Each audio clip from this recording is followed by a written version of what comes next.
খেলা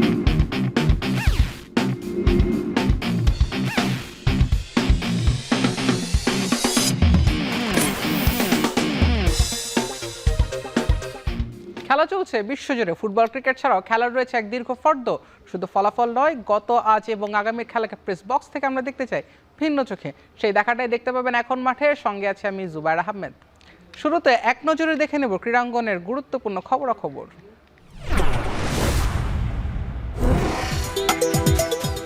নারী Asia cup এবং এশিয়ান গেমসের শিরোপার প্রত্যাশা নিয়ে দেশ ছাড়ছে বাংলাদেশ নারী ক্রিকেট দল। অধিনায়ক জ্যোতি জোর দিলেন এশিয়ান গেমসে। পেসার মারুফার কণ্ঠে এশিয়া কাপ শিরোপা পুনরুদ্ধারের প্রতিশ্রুতি।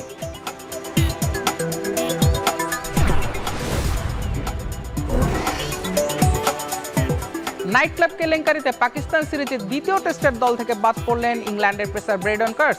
পানশালায় সরাসরি সহিংসতায় জুড়ে পুলিশি তদন্তের মুখে এই পেসার একই ঘটনায় উপস্থিত থাকলেও সব অভিযোগ থেকে মুক্তি পেয়েছেন সাবেক অধিনায়ক বেন স্টোকস।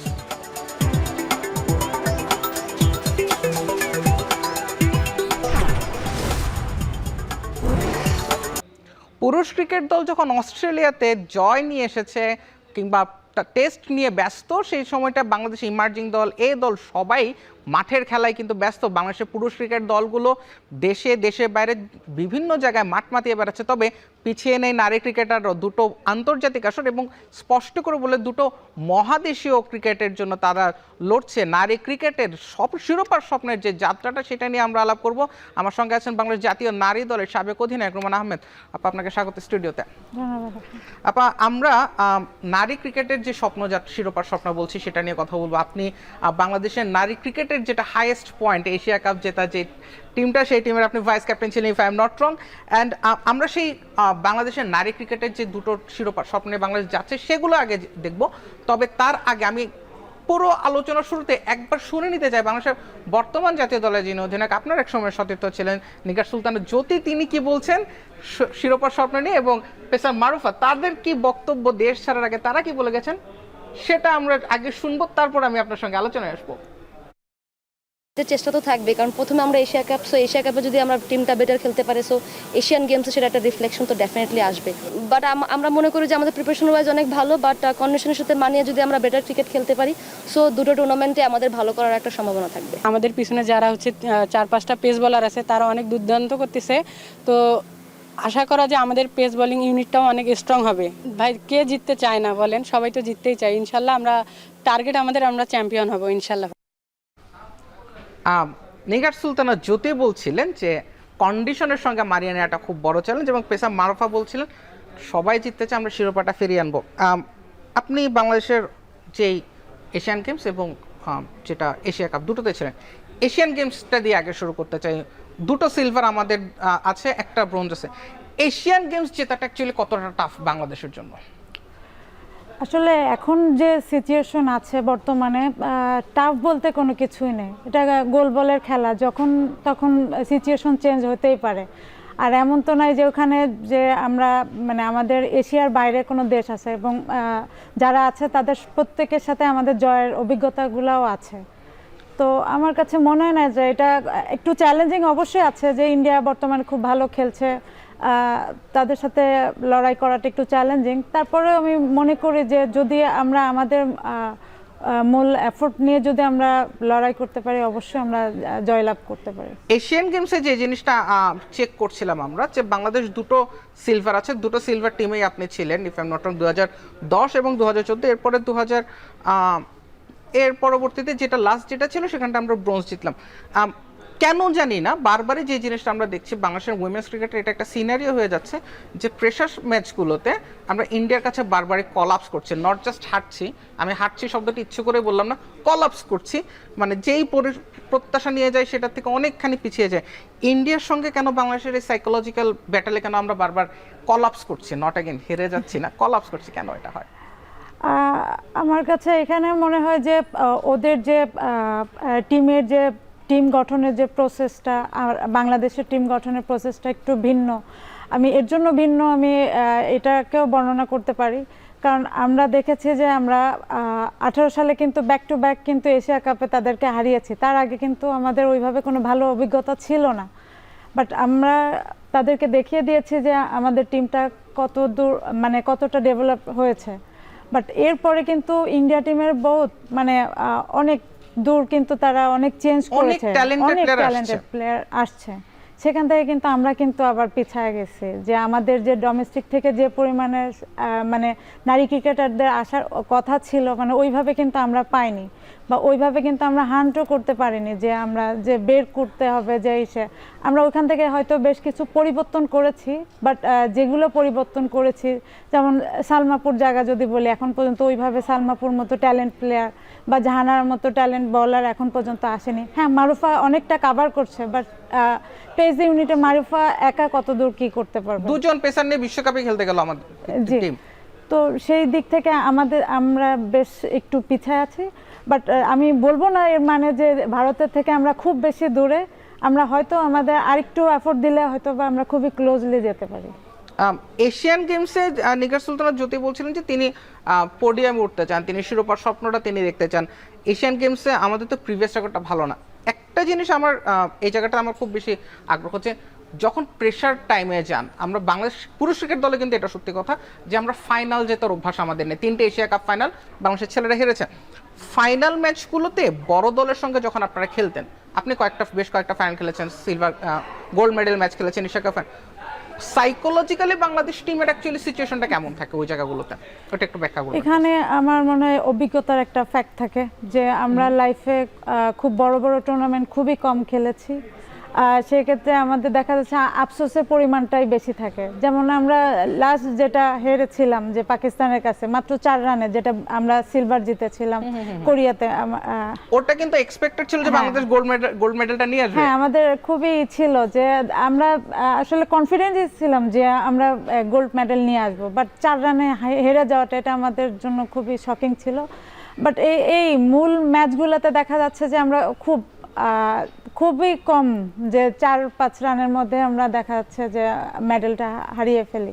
তো এটা আমাদের আস্তে আস্তে আমাদের নিজেদেরকে অভিজ্ঞ হতে হবে এবং আরো মনে হয় হার্ডওয়ার্কের দরকার আছে আমাদের। রুমাপা, এই যে আমরা যখন কথাগুলো বলছি, আপনি একটা জিনিস বলছেন, আমি আপনার কথা থেকে এই জিনিসগুলো টেনে নিচ্ছি কারণ এই জিনিসগুলো আপনি সবচেয়ে ভালোভাবে দেখেছেন। আপনি প্রথম একটা কথা বলেছিলেন যে আমাদের ডোমেস্টিক ক্রিকেটটা সেভাবে আগেনি, নারীদের ডোমেস্টিক ক্রিকেটটা আগেনি, এবং যেই প্লেয়ারদের উঠে আসার কথা ছিল তারা বেসিক্যালি উঠে আসেনি।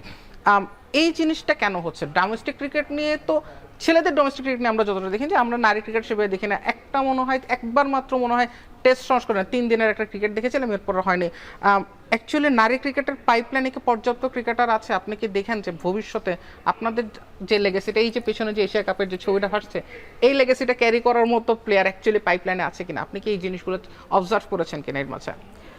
আসলে পাইপলাইন তো তখন তৈরি হয় যখন আপনার প্ল্যান চলে আসে।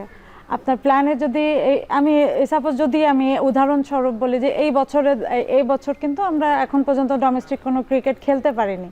তো আপনি ডোমেস্টিক যদি কোনো ক্রিকেট নাই খেলি, তাহলে ডোমেস্টিকে আমাদের যদি ন্যাশনাল লিগ হয়, ন্যাশনাল লিগে 8টা টিম থাকে, 8টা টিমে অন্তত প্রত্যেক টিমে 15 জন করে প্লেয়ার চলে আসে।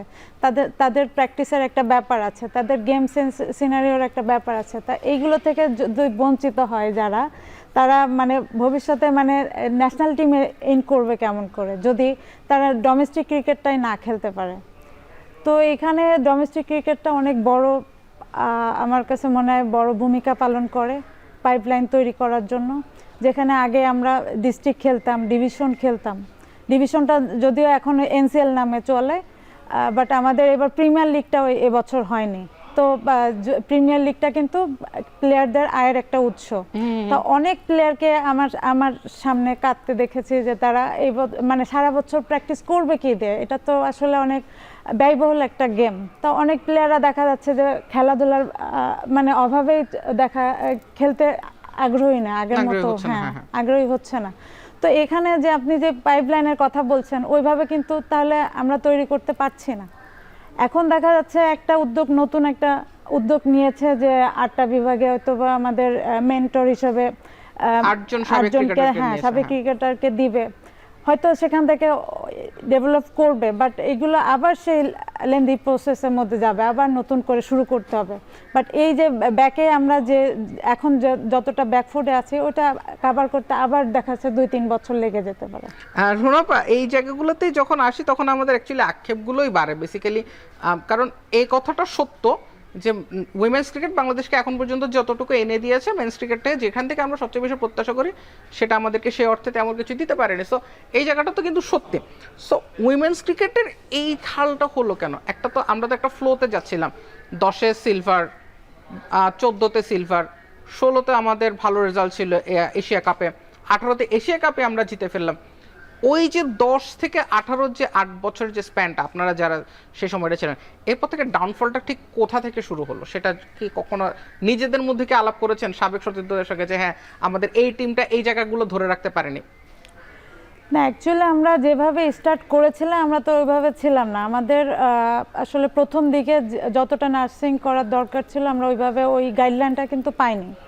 আমরা সবসময় এটা আক্ষেপ করি যে আমরা যখন স্টার্ট করেছি আমাদের যেভাবে কোচের দরকার ছিল বা যতটা স্টাফ দরকার ছিল বা ইকুইপমেন্টের দরকার ছিল প্রত্যেকটা জায়গায় কিন্তু ল্যাকিংস আছে। তো আমরা সেগুলোকে চ্যালেঞ্জিং নিয়ে আমরা কিন্তু এগিয়েছি যে ক্রিকেটটাকে আরও কী করে ডেভেলপ করা যায় এটার পেছনে। তারপরে যেটা হয় যে আমরা 18 সালে যখন আমরা এশিয়া কাপ জয় করি তখন কিন্তু বোর্ডের একটা নাড়াচাড়া দেয় যে হ্যাঁ মেয়েরা ডেভেলপ করছে বা তাদের পেছনে ইনভেস্ট করা যায়, এবং আমাদের বেশ কিছু পরিবর্তন এসছে আমাদের স্যালারিগত, বা আমাদের মাঠ ছিল না, মাঠও করেছে, ইনফ্যাক্ট আমাদের থাকার জায়গা পর্যন্ত ছিল না সেটাও ঠিক করে দিয়েছিল। বাট তারপর থেকে যে একটা করোনার পরে আমরা যে একটা ব্যাকফুটে চলে যাই সেখান থেকে আসলে আমাদেরকে আর ওইভাবে করে আমরা দাঁড়াইতে পারিনি। মানে সেখান থেকে আমাদের যে চ্যাম্পিয়ন একটা টিম ছিল বা আমরা এতদিন ধরে যে একটা রেডি করেছিলাম টিম, হ্যাঁ ফলো ছিল, ওই জিনিসটাকে কিন্তু আমাদের ওখানে বাধাগ্রস্ত হয়, তখন আবার নতুন করে টিম সাজানো হয়। রোমানা, আপনি যে কথাগুলো বলছেন যে পোস্ট কোভিড পরবর্তী সময় যে পোস্ট কোভিড যে সিচুয়েশনটা, আমরা সেটা একটু এশিয়া কাপ এবং এশিয়ান গেমস এই দুটোতে বাংলাদেশের রিসেন্ট সাফল্য অনুযায়ী আমরা সেই জিনিসগুলো একবার চেক করে দেখতে চাই। এশিয়ান গেমস ও এশিয়া কাপে বাংলাদেশ এশিয়া কাপে যদি যায় 2012 সালে সেমিফাইনাল খেলেছিলেন, 2016-তে চতুর্থ, 2018 সালে চ্যাম্পিয়ন। এরপরে আপনি যেটা বললেন কোভিডের পর 2022 সালে পঞ্চম স্থান, যেটা একেবারে আনএক্সপেক্টেড ছিল, এবং 2024 সালে আরেকবার সেমিফাইনালে বাংলাদেশ খেলছে। পক্ষান্তরে এশিয়ান গেমসে যদি আমরা যাই 2010 সালের রৌপ্য যে টিমে আপনি ছিলেন, 2014 সালের রৌপ্য সেটাতে আপনি ছিলেন, 2018 সালে উইমেন্স ক্রিকেট ইভেন্টটা হয়নি, 2023 সালে আনএক্সপেক্টেডলি আমরা ব্রোঞ্জ জিতি, পোডিয়ামে থাকলেও এটা থেকে ভালো কিছু করার প্রত্যাশা ছিল, এবং 2026 সালে শিরোপার স্বপ্ন নিয়ে বাংলাদেশ যাচ্ছে। দুটো ইন্টারন্যাশনাল ইভেন্ট একই টিম যাচ্ছে, আপনার এক্সপেকটেশনসটা কি থাকবে? এই ফার্স্ট এক্সপেকটেশনসটার পরপরই আমি আরেকটা প্রশ্নতে আসবো, কিন্তু ফার্স্টে জানতে চাইবো এক্সপেকটেশনস কি থাকবে অ্যাজ অ্যান এক্সপেক্টেটর? এক্সপেকটেশন তো বরাবরই আমার চ্যাম্পিয়নের দিকেই যাব, যে আমাদের টিম যেভাবে এগোচ্ছে এবং যে টিমটা আছে এখন বর্তমানে তারা বিগত 2-3 বছর ধরে এরাই কিন্তু ঝালাইয়ের উপর আছে, এরাই কিন্তু খেলে যাচ্ছে এবং এরাই পারফর্ম করছে, আবার এরাই দেখা যাচ্ছে পারফর্মের মধ্যে নাই। মানে এই টিমটা নিয়েই আমাদের টিমটা নিয়েই আছে। তো এখন এদের নিয়েই আমাদের যত জল্পনা কল্পনা, তা আমি ফেথ আছে এদের উপর যে এরা চাইলে ভালো করতে পারে। আর একটু টিম গেম আমার মনে হয় যে দরকার, যে এফোর্টটা বিগত কিছুদিন দেখা যাচ্ছে যে কিছু জায়গায় যে আরেকটু ডেভেলপ করতে পারলে, যেমন আমাদের ব্যাটিং এর জায়গাগুলো যে মিডল অর্ডারগুলো সবসময় ক্লাবস করছে, ওই জায়গাগুলো যদি আমরা আরেকটু ডেভেলপ করতে পারি, দেখা যাচ্ছে অন্যান্য টিমের থেকে আমাদের বোলিং লাইন আপটা খুবই ভালো। তো সেক্ষেত্রে আমাদের ব্যাটিংয়ে একটু ডেভেলপ করতে পারলে দেখা যাচ্ছে অন্যদের ইজিলি আমরা ধরতে পারবো। আমরা এই জায়গাটাতে একটু আসতে চাচ্ছি এই কারণে 2022 সালে যে পঞ্চম স্থান অধিকার করেছে বাংলাদেশ এশিয়া কাপের যে জায়গাটা, এশিয়া কাপের সেমিফাইনালও যেতে না পারে, কারণ এশিয়াতে উইমেন্স ক্রিকেট বলতে থাকেই 4টা টিম, ইন্ডিয়া, পাকিস্তান, শ্রীলঙ্কা আর হচ্ছে বাংলাদেশ, এই 4টা টিমই বেসিক্যালি উইমেন্স টিম থাকে। 2022 সালের সেই টিমটাকে যদি বলি, 2024 সালে যদিও বাউন্স ব্যাক করেছে, ইনকনসিস্টেন্সি কি চোখে পড়ে যে এই টিমটা, বা এই যেহেতু বলছেন যে আমরা এই সাইকেলটা করছি এবং নিগার সুলতানা জ্যোতির সেই সাইকেলটাতে কিন্তু আমরা মোটামুটি এখনো পর্যন্ত অভ্যস্ত, একটু কি ইনকনসিস্টেন্ট লাগে কিনা যে হ্যাঁ হয়তো বা 2টা বেশি জয় আমরা বিশ্বকাপগুলোতে পাচ্ছি না, কখনো কখনো একটা জয় নিয়ে ফিরতে হচ্ছে, এশিয়া কাপের যে জিনিসটা দেখলাম একবার চ্যাম্পিয়ন পরের আসরে পঞ্চম, একটু কি ইনকনসিস্টেন্ট লাগে এই টিমটাকে? আমার সব থেকে আসলে কষ্টের এখানে একটা জায়গা আছে যে আমি 18 সালে পরে একটা কিন্তু কনফিডেন্স কিন্তু আমাদের অনেক হাই ছিল যে না আমরা অনেক ভালো টিমের সাথে খুব ভালোভাবে জয়লাভ করেছি এবং একটা ট্রফি আমাদের দেশে আছে। তো এটা আমাদের একটা গর্বের যেরকম একটা কনফিডেন্সের জায়গাও কিন্তু। তা এখান থেকে আবার এরপরের এশিয়া কাপগুলোতে আমরা কিন্তু সেমিফাইনাল খেলতে পারিনি, এটা একটা কষ্টের জায়গা। তাহলে আমি আমার ম্যানেজমেন্টের কাছে কোশ্চেন যে তাহলে আমরা কোন ধরনের প্র্যাকটিস বা কোন ধরনের আমাদের প্রসেস চলছে যে আমরা এখন পর্যন্ত মানে ওই সেমিফাইনালটা ক্রস করতে পারছি না। তো এখানে আমার কাছে মনে হয় যে আমাদের যে পারফরমেন্স যেভাবে এগোনোর কথা আমরা ওই পারফরমেন্স করছি না। এবং এর সাথে আমি বলবো যে বেশ কিছু আমরা ইয়েদেরকে সুযোগ করে দিয়েছি, জুনিয়রদেরকে সুযোগ করে দিয়েছি, বাট অবশ্যই জুনিয়র সিনিয়র একটা কম্বিনেশন থাকবে। বাট জুনিয়রদেরকে আমরা যে সুযোগটা দিয়েছি হয়তোবা তাদের লাইন আপটা আরেকটু মানে তাদের আরেকটু পারফর্ম করে তারপরে যেমন এক্সপিরিয়েন্স গেদার করে তারপরে টিমে হয়তো বা ঢুকতে পারতো। এখন দেখা যাচ্ছে টিমে জুনিয়রদের পরিমাণটাই বেশি, তারা এক্সপিরিয়েন্স নিবে তারপরে হয়তো বা তারা তাদের বেটার শোটা করবে। আপনি এই জায়গাটায় যেটা আসলেন সেই জায়গাটা নিয়ে আমি অবশ্যই আপনার কাছে আসবো যে এই জায়গাটাতে একটা সবচেয়ে বড় প্রশ্ন, এই জিনিসটা আমরা প্রায় শুনি যে নারী ক্রিকেটের যে সিলেকশন প্রসেসটা হয় সেই সিলেকশন প্রসেস নিয়ে অনেক ধরনের কথা হয়। আমরা খুবই দুঃখজনক অধ্যায় বাংলাদেশ নারী ক্রিকেটের জন্য যে জাহানারা আপাকে যেভাবে যে প্রস্তাবটা দেওয়া হচ্ছিল মঞ্জুর ভাই কাছ থেকে, মঞ্জুর ইসলাম মঞ্জুর কাছ থেকে, তিনিও সিলেকশনের কারণে কিন্তু এই ধরনের একটা অনৈতিকতার প্রস্তাবনা চলে এসেছিল। এবং আরও অনেক বিতর্ক কিন্তু আমরা শুনি যে নারী ক্রিকেটে জায়গা পাওয়ার জন্য বিভিন্ন সময় নারী ক্রিকেটারদেরকে বিভিন্ন কুপ্রস্তাব দেওয়া হতো। এই একটা প্রসেস এবং নারী টিমের সিলেকশনটা সবসময় কেন জানি না এটা একটা বিতর্ক সবসময় একটা তৈরি করা। আমরা এই জায়গাটাতে আসবো এবং এই বিষয়টা নিয়ে যেহেতু আপনি ড্রেসিং রুম কালচারের সঙ্গে পরিচিত এবং ড্রেসিং রুমে আমরা বিরোধের কথাও শুনেছি অনেক রকমের, আমি সেই সবগুলো জিনিস নিয়ে আসবো। তবে সেটার আগে আমাকে একটা ব্রেকে যেতে হবে। বিরতির পর ফিরে আমরা নারী ক্রিকেটের যে অন্তর্কন্দলের যে ব্যাপারগুলো থাকে এবং সেটা শিরোপার প্রশ্ন বাংলাদেশ কতটা পিছিয়ে দেয় সে আলাপটা করব। এখন মাঠে নিয়ে নিচ্ছি একটা বিরতি, ফিরছি একটু পরে।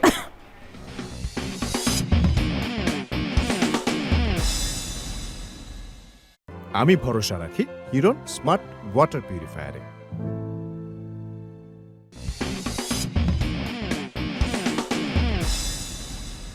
বিরতির পর ফিরে এলাম, দেখছেন এখন মাঠে। বাংলাদেশের নারী ক্রিকেটের শিরোপার স্বপ্ন এবং নারী ক্রিকেটের হালচাল নিয়ে কথা বলার জন্য আমাদের সঙ্গে স্টুডিওতে আছেন জাতীয় নারী দলের সাবেক অধিনায়ক রুমান আহমেদ। রুমান আপা, আমরা যে জিনিসটাতে ছিলাম যে নারী দলের সিলেকশন প্রসেসটা সবসময় বিতর্কিত এবং আপনি একটা জিনিস বলছিলেন যে জুনিয়রদের এখন আধিক্যটা অনেক বেশি, হয়তোবা তাদেরকে আরেকটা এক্সপিরিয়েন্স নিয়ে তারপর দলে ইন করানো যেত, সিনিয়র ক্রিকেটাররা না থাকলে একটা এক্সপিরিয়েন্সের একটা অভাব সবসময় বলতে। কিন্তু বাংলাদেশের নারী ক্রিকেটের সিলেকশনটা সবসময় আমি দেখেছি, গত বিশ্বকাপের সময় আমরা দেখলাম যে একজন পার্টিকুলার, আমি নাম বলছি না সঙ্গত কারণে, একজন ক্রিকেটারকে যখন আসা হলো তখন বলা হলো যে এই জুনিয়রকে কেন নেওয়া হলো, কোনো এক্সপিরিয়েন্স নাই, ওয়ার্ল্ড কাপ দিয়েই কেন তাকে অভিষেক করানো হলো, এই ধরনের কথাবার্তা শুনেছি। নারী ক্রিকেটের সিলেকশন প্রসেসটা কেন সবসময় এত প্রশ্নের জন্ম দেয়? একটা আমার কাছে মনে হয় যে দায়বদ্ধতার একটা আছে যে অভাব আছে, যে কাউকে আমার যে করতে হবে, কি বলে এটা, জবাবদিহিতা করতে হবে, যে এরকম জিনিসটা একটু কম হয়তো বা অভাব আছে।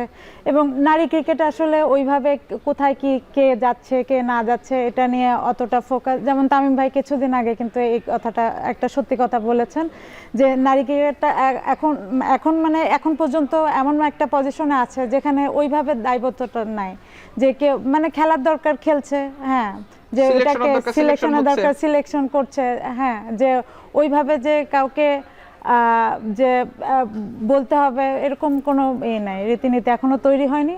যেটা পুরুষ ক্রিকেটার যে 19 থেকে 20 হলে কিন্তু সাংবাদিকরাই কিন্তু যেটা ধরে যে এটা কেন হইলো, ওই জিনিসটা কিন্তু নারী ক্রিকেটে খুব কম দেখা যায়। তো সেখান থেকে দেখা যাচ্ছে যে হয়তোবা এটা ডেভেলপ হবে, বাট এখানে একটা ফ্যাক্ট থেকে যায়। আপা, এই জিনিসটা অ্যাকচুয়ালি যে জিনিসটা বললেন যে জবাবদিহিতাটা তৈরি হয়নি এবং এই বিভিন্ন সিলেকশনের সময় আমরা দেখছি, বললাম যে প্রশ্ন তৈরি হয়। আপনি তো ড্রেসিং রুমে ছিলেন, আপনাদের সময় কিন্তু এই ধরনের যে প্রশ্নগুলো উঠতো যে এ কেন আসলো ও কেন আসলো না, এটা অ্যাকচুয়ালি ড্রেসিং রুমে কতটা প্রভাব ফেলে? ড্রেসিং রুমে এটা নিয়ে আসলে প্রভাব ফেলে না, কারণ যখন ড্রেসিং রুমে সবাই যায় খেলার উদ্দেশ্যে তখন খেলার দিকে বেশি ফোকাস থাকে। তবে ড্রেসিং রুমটা চাইলে আরেকটু গোছালো হতে পারে, মানে প্লেয়াররা আরেকটু মানে চাইলে গোছালো হতে পারে মানে ডিসিপ্লিনের দিক থেকে। তো আমার মনে হয় না এগুলো নিয়ে এই প্রসঙ্গ নিয়ে এই মুহূর্তে কথা বলা ঠিক হবে, কারণ আমরা এখন দুইটা উদ্দেশ্যে দেশ হয়তো বা ত্যাগ করবো। আমরা তাদের উপরে হ্যাঁ। নেতিবাচক কোনো প্রভাব না আসুক সেটাই আমরা কামনা করি।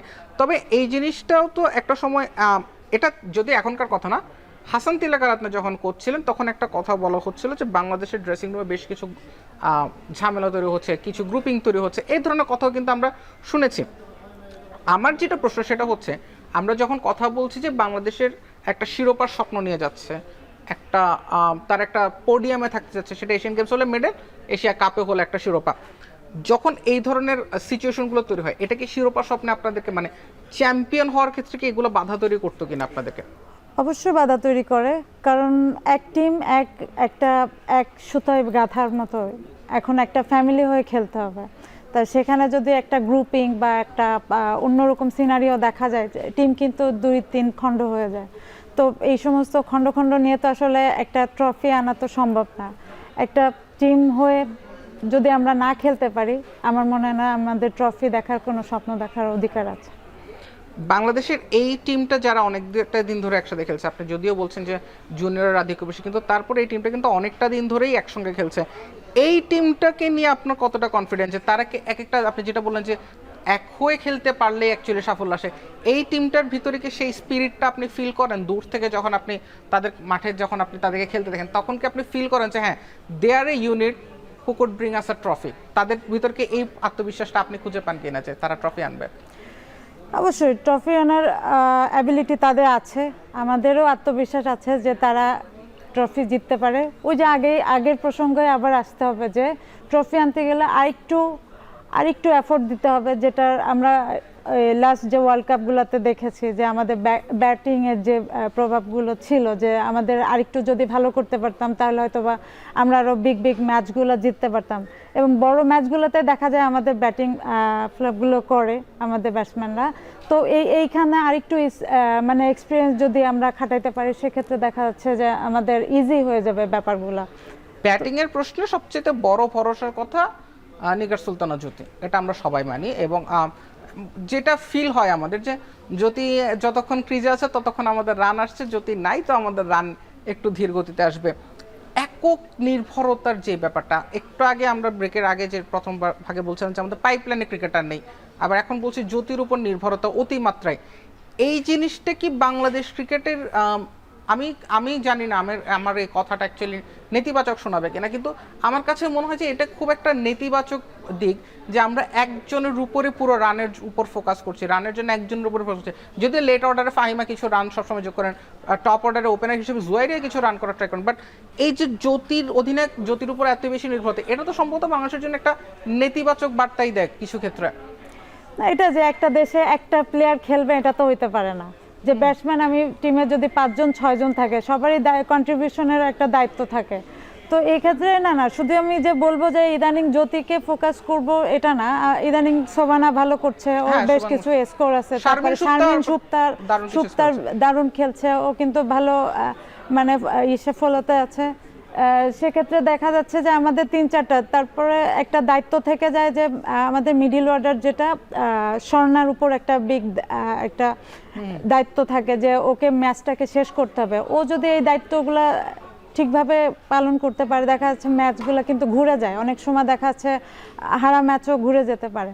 তো এই ক্ষেত্রে আমি বলবো যে 5জন না 6জন আমাদের ব্যাটসম্যান নিয়ে আমরা যখন লড়াই করতে যাচ্ছি তখন 6জনেরই দায়িত্ব। তা সবাই যদি কন্ট্রিবিউশন করে ঠিক মতো, তাহলে কিন্তু আমাদের একটা ভালো টোটালে যায়, যেটা আমরা ছোট টিমের কাছ থেকে পাই। বড় টিমের কাছ থেকে আমাদের যদি টপ অর্ডার ভালো করে, সেখানে দেখা যাচ্ছে মিডল অর্ডার কিন্তু ভালো করতে পারছে না, আবার মিডল অর্ডার ভালো করলে টপ অর্ডার ভালো করছে। এটা কেন হয় অ্যাকচুয়ালি? এই ডিল মানে এই দ্বৈত নীতিটা কেন চলে আসছে অটোমেটিক্যালি? আপনি মাঠে থাকেন, আপনি মাঠের প্রেসারগুলো ভালো বোঝেন, এই দুইটা সিচুয়েশনটা কেন তৈরি হয়? এটা কি এখানে একটা প্রেসার অনেকে নিতে পারে না, অনেকে দেখা যাচ্ছে এক একজনের প্ল্যান কিন্তু এক এক রকম থাকে, যে আমি এই টিমের এগেইনস্টে দেখা যাচ্ছে ইন্ডিয়ার বোলিং লাইন আপ খুবই ভালো, তা সেখানে দেখা যাচ্ছে যে মিডল অর্ডারের ব্যাটসম্যানরা ওদেরকে ভালোই করতে পারে। তারপরেও সবসময় দেখবেন যে যারা এক্সপিরিয়েন্স ব্যাটসম্যান আছে তারা কিন্তু তাদের স্কোরটা একরকম হয়, আর যারা দেখা যাচ্ছে নতুন যেমন দিলারা দেখা যাচ্ছে সব ম্যাচ খেলে না, কিন্তু যেটা খেলে সেটা খুবই পাওয়ারফুল ইম্প্যাক্ট একটা ম্যাচ খেলে। হ্যাঁ, তো সেটা যে ওদেরকে আরো এক্সপিরিয়েন্স নিতে হবে, ওদেরকে আরো ট্রাই করতে হবে। রুনাপা, আমরা যখন আমি এই জিনিসটাতে একটু ব্যাক যেতে চাচ্ছি, পোস্ট কোভিড এবং প্রি কোভিড সিচুয়েশন, যে দুটো কোভিডের দুটো টাইমলাইনে বাংলাদেশের নারী ক্রিকেটের সিনারিওটা টোটালি চেঞ্জ হয়ে গেল।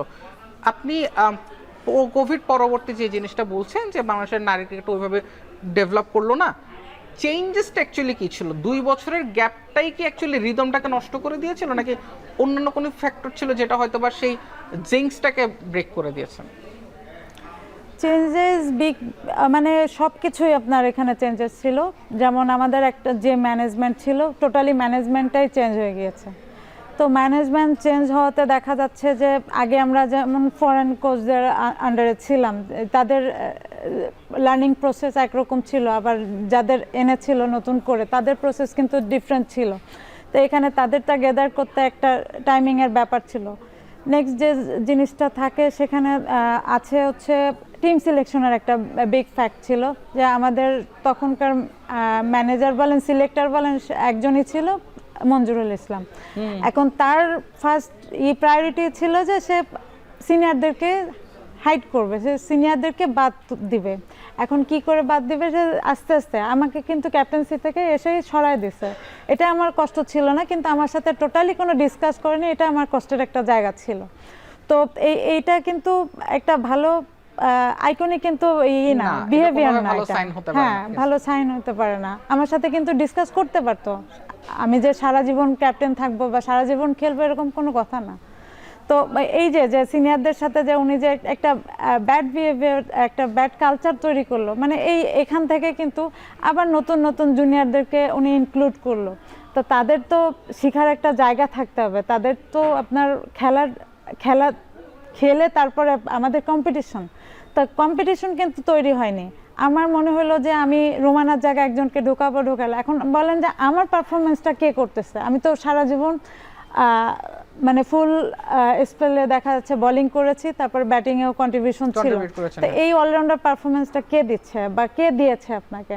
তো আমাকে বাদ দেওয়ার আগে অবশ্যই যাকে নেবেন তাকে অবশ্যই প্রিপারেট করে নিতে হবে। মানে আমি জাস্ট এক্সাম্পল হিসেবে এটা দিচ্ছি যে এই জিনিসটার আমাদের অনেক বড় ল্যাকিং ছিল, টিমের কালচারটাই হয়ে গিয়েছিল যেটা সিলেকশন। আর রুমানাপা, আপনার এই কথার প্রেক্ষিতে আমার নিজের একটা কথা মনে পড়লো, সেটা আমি ছোট করে বলে দিতে চাই। গ্রেগ চ্যাপেল যখন ইন্ডিয়ার কোচ হয়ে আসেন, তিনি এসেই সৌরভ গাঙ্গুলি তখনকার টিম ক্যাপ্টেন, তার সঙ্গে একটা ঝামেলায় জড়িয়ে পড়েন, তর্কাতর্কি হয়, এবং পরবর্তীতে সৌরভ গাঙ্গুলি বলেছিলেন যে কোচ এসেই টিমের ক্যাপ্টেনের সঙ্গে ঝামেলা করে সে একজন বোকা। বাংলাদেশের ক্রিকেটও দুর্ভাগ্যজনকভাবে সেটাই হয়েছে আপনার সঙ্গে, আপনাকে এসে আপনার সঙ্গে কোনো আলাপ না করে অধিনায়কত্ব থেকে সরিয়ে দেওয়া হয়। যদিও সেই অতীতগুলোকে পেছনে ফেলে আমরা সামনের দিকে এগোতে চাই। আমরা এশিয়ান গেমস এবং এশিয়া কাপে আমরা এখন ফোকাস করছি, এবং আমি ব্রেকের পরে যে ফিরে এসে আমি অবশ্যই আপনার সঙ্গে বোলিং ডিপার্টমেন্ট নিয়ে কথা বলতে চাই, যে বোলিং ডিপার্টমেন্টটাকে একসময় আপনি লিড করেছিলেন আপনার মতো করে, পরবর্তীতে এখন আরেকটা নতুন প্রজন্ম বোলিং ডিপার্টমেন্টটাকে লিড করছে, এবং তারাই সম্ভবত আমাদের শিরোপার জন্য সবচেয়ে বড় হাতিয়ার হয়ে উঠবে। আমরা সেটা কথা বলবো, তবে বিরতির পরে। এখন মাঠে নিয়ে নিচ্ছে আরেকটা বিরতি, ফিরছি একটু পরেই।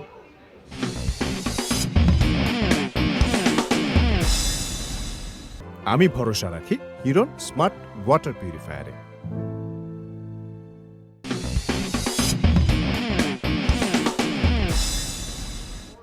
বিরতির পর ফিরে এলাম, দেখছেন এখন মাঠে।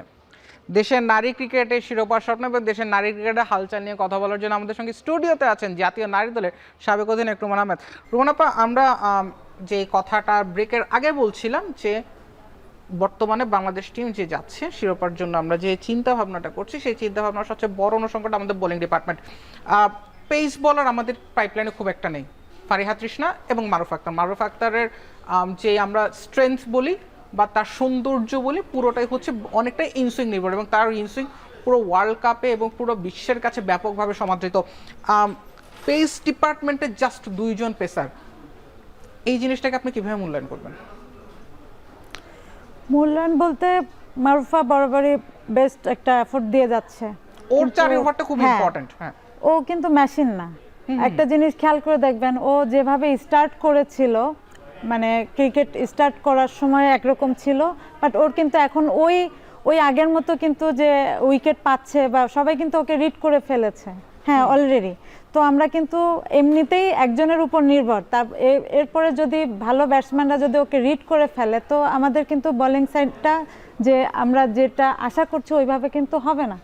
তো তারপরেও আমরা মারুফার উপর বরাবরই বিশ্বাস রাখি যে ও হয়তো নিজেকে আরও পরিবর্তন এনেছে নিজেকে, এবং পেস ইউনিটের যে আরও আমরা চাইলে আরও করতে পারতাম, যেটা আমাদের অনেক আগে আমরা কিন্তু ট্যালেন্ট হান্টের মাধ্যমে কিন্তু পেসার হান্ট করেছিলাম, বাট ওইটা কিন্তু লাইফে একবারই হয়েছিল এবং ওখান থেকে কয়েকজন বের হয়ে এসেছিল, বাট ওটাকে কিন্তু আমরা আর ধরে রাখতে পারিনি বা ধরে রাখিনি। আমরা ওই যে একজনকে মেশিনের মতো চালিয়ে গিয়েছি, এবং সে কতদূর কি এখন সাপোর্ট দিতে পারবে আমি জানি না, বাট বড় বড় আমাদের সবসময় হোপ থাকে যে হ্যাঁ ওর কাছ থেকেই পাবো, কিন্তু মানে পেস বোলিং মানে মারুফার 4টা ওভার, ওকে ফাইন। কিন্তু এই যে পাইপলাইন তৈরি হলো না, বাংলাদেশের বর্তমান যিনি কোচ সারোয়ার ইমরান তিনি নিজেও পেসার ছিলেন, এটা কি বাংলাদেশকে বড় মঞ্চে গিয়ে ভোগাবে না যে আমাদের অ্যাকচুয়ালি মাত্র 2 জনের পেস অ্যাটাক বা শুধুমাত্র একটা পেস অ্যাটাক? দেখা যাচ্ছে আমরা ওয়ার্ল্ড কাপ হয়তো খেলতে গেলে ইংল্যান্ডের কন্ডিশনে সেখানেও পেসার মাত্র 1 জন বা 2 জন। এটা কি বড় দলের বিপক্ষে বাংলাদেশকে ভোগাবে কিনা? অবশ্যই ভোগাবে। এটা যদি বাংলাদেশ হতো একরকম হতো, যে বাংলাদেশের খেলা হচ্ছে স্পিন অ্যাটাক দিয়ে আমরা করতে পারি, সামনে ওদের অস্ট্রেলিয়ার সাথে খেলা আছে, সেখানে সিনারিও টোটালি ডিফারেন্ট হবে, সেখানে পেসারদের অ্যাটাক থাকে বেশি। তো আমি আশা করব যে আমাদের নেক্সট যেন খুব দ্রুত আরও 2-1 জনকে পেসার হিসেবে টিমে ইন করে এবং তাদেরকে নিয়ে কাজ করে, তাদেরকে নিয়ে যদি 2-3 মাস কাজ করে হয়তো বা তাদের অনেক পরিবর্তন আসবে। আরেকটা যে জিনিসটা আমরা পেস থেকে যদি আমরা একটু স্পিনের দিকে যাই, স্পিনের ক্ষেত্রে যেটা আমার কাছে মনে হচ্ছে যে আমাদের নাহিদ আক্তার যিনি আমাদের টিমের ভাইস ক্যাপ্টেন, তার উপর আমরা অনেক বেশি ডিপেন্ড করছি, হেভিলি ডিপেন্ড, মানে পুরো টিমটারই সেটআপটা এমন হয়ে গেছে। যখনই আমরা ব্যাটিংয়ের কথা বলছি, ওকে আমাদের হাতে যদিও শারমিন সুপ্তা বা শারমিন সুপ্তা এই মুহূর্তে বেশ ভালো ব্যাটিং করছেন, বাট আমাদের কাছে মনে হচ্ছে ওকে ব্যাটিং মানে আমাদের কাছে জ্যোতি আছে, স্পিন বোলিং মানে আমাদের কাছে নাহিদ আছে, ফাইমা যদিও বেশ কিছু ভালো স্পেল গিফট করেন আমাদেরকে সবসময়, বাট সেখানটায় রাবেয়া ভালো করছে, কন্টিনিউ রাবেয়া বেশ ভালো করছে, বাট দে আর নট, আমার কাছে যেটা ফিল হয়, ইটস মাই ফিলিংস, এবং maybe I am wrong and I hope যে আমি ভুল প্রমাণিত হব, তারা কনসিস্টেন্ট না। কনসিস্টেন্সি ইজ দ্য কি। আমরা যখন ক্রিকেটে বলছি তাদেরকে আমরা হয়তো সেভাবে দেখছি না, উইকেট টেকিং বলার হিসেবে আমরা নাহিদাকে যে কোনো কন্ডিশনে আমরা দেখছি, অ্যান্ড আমাদের পেস বোলিংয়ে মারুফ আক্তার। একজন করে যদি ডিপেন্ড করতে থাকি তাহলে অ্যাকচুয়ালি টিমটাকে শিরোপা জেতাবে কে? টিমটাকে আসলে টিমের শিরোপা জেতাবে, এখানে আমি একজনের কথা বলবো না। আমাদের বোলিং লাইন আপে আপনি যে বললেন 2-3 জন, আমরা বোলিং লাইন আপে আমি বলবো যে আমাদের 5 জনই ভালো বোলার আছে। তাদের মধ্যে আমি ফিল করি যে একটা অভাব আছে, যে অফ স্পিনারটা ভালোভাবে আমরা কাজে লাগাতে পারছি না, আর হচ্ছে পেসার আমরা সবসময় একজনকে দিয়ে অ্যাটাক করাচ্ছি। এই 2টা জায়গা আমাদের একটু বেশ ভালোই ল্যাকিংস আছে। তো সেখানে দেখা যাচ্ছে অফ স্পিনার নিয়ে আমরা আছি টিমে, বাট তাকে আমরা কিন্তু ইউজ করতে পারছি না। তো অফ স্পিনার তো অবশ্যই কাজ করে বরাবরই বাংলাদেশ টিমে, যেমন সালমাপু বরাবরই সবসময় কাজ করে আসছে। উনি এখন সিলেক্টরও বটে। হ্যাঁ, উনি এখন সিলেক্টর রোল প্লে করছে। তো এখানে এই জিনিসগুলো আমরা আর একটু ডেভেলপ দরকার। একটা গ্রাসরুট লেভেল থেকে কি একটা চেঞ্জ ফিল করেন যে হ্যাঁ নিচ থেকে যদি এই চেঞ্জটা একেবারে, যাদেরকে আমরা যে আমাদের তো প্লেয়ার বেসিক্যালি বিকেএসপি নির্ভর আমার যদি ভুল না হয়, সেই বিকেএসপি থেকে খেলোয়াড় তৈরির যে প্রসেসটা, সেখানটা একটা সংস্কারকে ফিল করেন আপনি? সংস্কার বলতে বিকেএসপি থেকে, হ্যাঁ বিকেএসপি নির্ভর টিম, এটা সত্যি কথা, বাট যে বিকেএসপি থেকেই যে শুধুমাত্র প্লেয়ার কালেক্ট করতে হবে বাংলাদেশের আর কোথাও যে প্র্যাকটিস হচ্ছে না, এটা ভুল কথা। হ্যাঁ, হ্যাঁ তো আমার কাছে মনে হয় যে শুধু বিকেএসপি কেন্দ্রিক না, এটার অবশ্য কারণ আছে। কারণ আপনি একে তো কোনো খেলা হচ্ছে না, সেখানে আমি চিনি শুধু বিকেএসপি, যে বিকেএসপিতে প্লেয়ার আছে, ঠিক আছে আমি ওখান থেকে নিয়ে আসি, তা ওখানে সবই তো জুনিয়র, তাদের কিন্তু ওইভাবে এক্সপিরিয়েন্স নাই, হয়তো বা শুধু প্র্যাকটিস এক্সপিরিয়েন্স আছে। এখন নেটের খেলা আর মাঠের খেলা তো টোটালি ডিফারেন্ট। তো এখানে একটা আমাদের অনেক বড় একটা ভুল ধারণা আমরা নিয়ে এখনো বসে আছি, যে শুধুমাত্র বিকেএসপি থেকেই যে প্লেয়ার বের হচ্ছে এবং বাংলাদেশে আর কোথাও টোটালি প্র্যাকটিস হচ্ছে না, এটা টোটালি ভুল। আমরা সেই চেঞ্জ সিনারিওগুলোকে চেঞ্জ করার জন্য যতটুকু দরকার হচ্ছে আমরা সেই কাজগুলো সেই জিনিসগুলো নিয়ে আমরা অ্যাকচুয়ালি কাজ করবো। এবং আমার কাছে যেটা ফিল হয় যে অ্যাকচুয়ালি এই টিমটাকে বর্তমান যে টিম সেট আপটা আছে সেটাকে আরও 3-4 বছর কন্টিনিউ করলে হয়তো আমরা আরেকটা শিরোপা যে দেখতে পারি, সেটা এবছরও হতে পারে, হোপফুলি এই বছর হবে, কারণ শিরোপার জন্য আমাদের অপেক্ষাটা বেশ প্রায় 8 বছরের মতো হয়ে গেছে। তবে আমি আরেকটা যে জিনিসটা জানতে চাই বা আপনার কাছে, যেহেতু আপনি রুমান আহমেদ, রুমান আপা, যে প্রশ্নটা করে গিয়েছিলাম যে আপনি একটা চ্যাম্পিয়ন টিমের মেম্বার ছিলেন এবং আপনারা যে সিচুয়েশনটা ছিলেন, আমার মনে আছে আমি নিজে তখন ইউনিভার্সিটি লাইফ, লাস্ট বলে 2 রান লাগতো, খুব তড়িঘড়ি করে 2টো রান এবং বাংলাদেশ প্রথমবারের মতো এশিয়ার চ্যাম্পিয়ন, সেটা যে কোনো পর্যায়ে। চ্যাম্পিয়ন হতে আসলে কি লাগে? মনোবল লাগে, সব থেকে বড় ব্যাপার বিশ্বাস থাকা দরকার যে আমরা কার সাথে খেলছি এটা না, আমরা এটা পারি, এটা একটা বিশ্বাস থাকা দরকার। এবং আমার মনে হয় যদি প্লেয়াররা কনফিডেন্ট থাকে যে তার নিজস্ব স্কিল দিয়ে যে আমি এখানে আসছি, আমার একটা স্কিল আছে, আমি নিজের স্কিলটা শো করব, এটা পার্সোনাল, বাট এটা কিন্তু পার্সোনাল জিনিস কিন্তু দলীয় হয়ে যায়। যখন সবাই পার্সোনাল কাজগুলো ঠিকমতো করে তখন কিন্তু এটা দলীয় কাজ হয়ে যায়। তো এই জিনিসটা বেশি দরকার, যে আত্মবিশ্বাসের, যে আমরা পারি, কার সাথে খেলছে এটা ব্যাপার না। আপনারা 2018 সালে তো আপনাদেরকে ঠিক ফেভারিট বলা হচ্ছিল না, let's be very honest with that, যে আপনারা 2018 সালে স্বাগতিক হওয়ার পর আপনাদেরকে ফেভারিট হিসেবে মানা হচ্ছিল না। India was favourite, Pakistan was favourite, ওই সময় পাকিস্তানের ওই টিমটা বেশ স্ট্রং ছিল, এখনকার মতো না। সেই জায়গাটা আপনারা নিজেদের ভিতরে কনফিডেন্সটা কোথা থেকে পেয়েছিলেন? সত্যি বলতে ওই সময় আমরা যখন ফার্স্ট শ্রীলঙ্কার সাথে হেরে যাই এবং খুব বাজেভাবে হারি, আমাদের কিন্তু মোরালি অনেক ডাউন হয়ে যায়। আমরা কিন্তু আসলে এমন হয়ে যায় যে আমরা এই টুর্নামেন্টে হয়তো আর কিছুই করতে পারবো না। কিন্তু তারপরে যখন আমরা আস্তে আস্তে প্রথম একটা ছোট টিমের সাথে, যেমন মালয়েশিয়ার সাথে খেলা হয়েছিল, তারপরে যখন পাকিস্তানের সাথে খেলা হওয়াতে আমরা যখন খুব ভালোভাবে পাকিস্তানের সাথে জিততে পেরেছিলাম, তখন কিন্তু আমাদের কনফিডেন্স আবার ভালো হয়েছিল যে না, পাকিস্তানকে হারিয়েছি, তাহলে আর একটা অপশন থাকে, সেটা ইন্ডিয়ার এগেইনস্টে যদি আমরা ভালো করতে পারি, ওটা ওদের সাথে হারবো এটুকুনি আমাদের ছিল, যে ওদের সাথে আমাদের জেতার তেমন রেকর্ড নেই, কিন্তু আমরা যদি মানে পজিটিভ খেলতে পারি, হ্যাঁ, যদি পজিটিভ খেলতে পারি হয়তো আমরা জিততে পারবো, এরকম একটা আমাদের মনোবল ছিল। তো সেই ক্ষেত্রে আমার একটা সত্যি কথা বলতে ওই সময় মানে উইকেটটাও আমার একটা ফেভারিট ছিল। আমি যেমন বোলিং করতে চাচ্ছিলাম, মানে আমার বোলিংয়েও খুব ভালো রিদম পাচ্ছিলাম এবং ব্যাটিংয়েও আমি খুব ভালো, এখানে উইকেটটা আমার কাছে খুব ফেভারিট একটা ছিল, যে আমি যেমন চাচ্ছিলাম হচ্ছিল। তো এখান থেকে আমার একটা কনফিডেন্স ছিল যে না, আমি হয়তোবা একটা ভালো রোল প্লে করতে পারি যদি আমি কনফিডেন্স থাকে। তো আমি কখনো কনফিডেন্স হারাইনি। আর রোনাপা, আপনার যেই জিনিসগুলো আপনাদেরকে 2018 সালে চ্যাম্পিয়ন বানিয়েছিল, সেই জিনিসগুলো বাংলাদেশে 2026 সালে আবার আসুক, বাংলাদেশ আরেকটা বার আমাদেরকে চ্যাম্পিয়ন হওয়ার যে সিচুয়েশন ছিল সেটাতে নিয়ে আসুক। কিন্তু লাস্ট যে জিনিসটা আমি জানতে চাইবো একেবারে সংক্ষেপ করে, বাংলাদেশ আরেকটা বার চ্যাম্পিয়ন হবে, এই টিমটাকে যখন আপনি দেখেন, আপনারা তো এখন বর্তমানে আপনি সংগঠক হিসেবেও কাজ করছেন, কোয়াবের আছেন আপনি, সো এই টিমটার সঙ্গে নিশ্চয়ই আপনার ইন্টারাকশন হয়, এই টিমটার মধ্যে কি সেই স্পিরিটটা দেখতে পান কিনা? আপনাদের সময় আপনারা যে স্পিরিটটা নিয়ে খেলেছিলেন। 2-1 নতুন আছে, বাট তারপর আমি মনে করি যে এরা যেহেতু লং টাইম খেলছে এবং এক টিমে আছে, থাকা উচিত।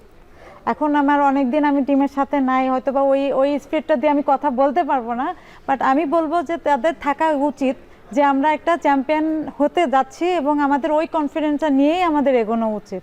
One last advice for them. আমি বলবো যে এখানে ভাবার কিছু নেই, চ্যাম্পিয়নের বাইরে আমরা কোনো কিছুই চিন্তা করব না, যেহেতু এশিয়া কাপ আমাদের ফার্স্ট। তো আমরা মনে করি যে আমাদের ফার্স্ট গেম আবার সেই শ্রীলঙ্কাকে দিয়েই মনে হয় শুরু হবে। তো শ্রীলঙ্কা আমার কাছে মনে হয় মেইন, ওখানে যদি আমরা জিততে পারি ইনশাল্লাহ আমরা ফাইনাল খেলবো। রোমান আপা, আপনাদের হাত ধরে বাংলাদেশের উইমেন্স ক্রিকেট টিম একটা উচ্চতায় গিয়েছিল, সেই উচ্চতা থেকে অ্যাকচুয়ালি বাংলাদেশ ক্রিকেট টিমের পরের যাত্রাটা খুব বেশি সুখকর হয় নাই। তবে আমি বিলিভ করি যেহেতু বাংলাদেশে এই টিমটা অন্তত T20 ওয়ার্ল্ড কাপে জেতার অভ্যাস করেছে, ওয়ার্ল্ড কাপে জেতার অভ্যাস করছে, জেতার অভ্যাসটা অ্যাকচুয়ালি সিনারিওগুলোকে চেঞ্জ করবে। ড্রেসিং রুমে পরিবেশ সুন্দর থাকুক, আপনাদেরকে যেগুলো ফেস করতে হয়েছে সেই নেতিবাচক এনভায়রনমেন্ট বাংলাদেশ টিম আর কখনো ফেস না করুক নারীর দলটা, বাংলাদেশ টিম এরপর জেতার ধারায় আসুক এবং অন্তত এশিয়ান গেমস এবং এশিয়া কাপ দুটো থেকে অন্তত একটা চ্যাম্পিয়নশিপের শিরোপা বাংলাদেশ যেন আনে। দুটো আনলে খুবই ভালো, কিন্তু একটা যন্ত্রণা অন্তত আনতে পারে, সেই প্রত্যাশাগুলো আমরা রাখছি এবং আশা করছি যে আরেকবার আপনাকে নিয়ে আমরা সুখর সময়ের কিছু কথা বলতে পারবো। রোমান আপা, আপনাকে সময় দেওয়ার জন্য, আমাদের স্টুডিওতে আসার জন্য অনেক অনেক ধন্যবাদ। শেষ করছি এখন মাঠের আজকের আয়োজন। সাথে থাকার জন্য ধন্যবাদ।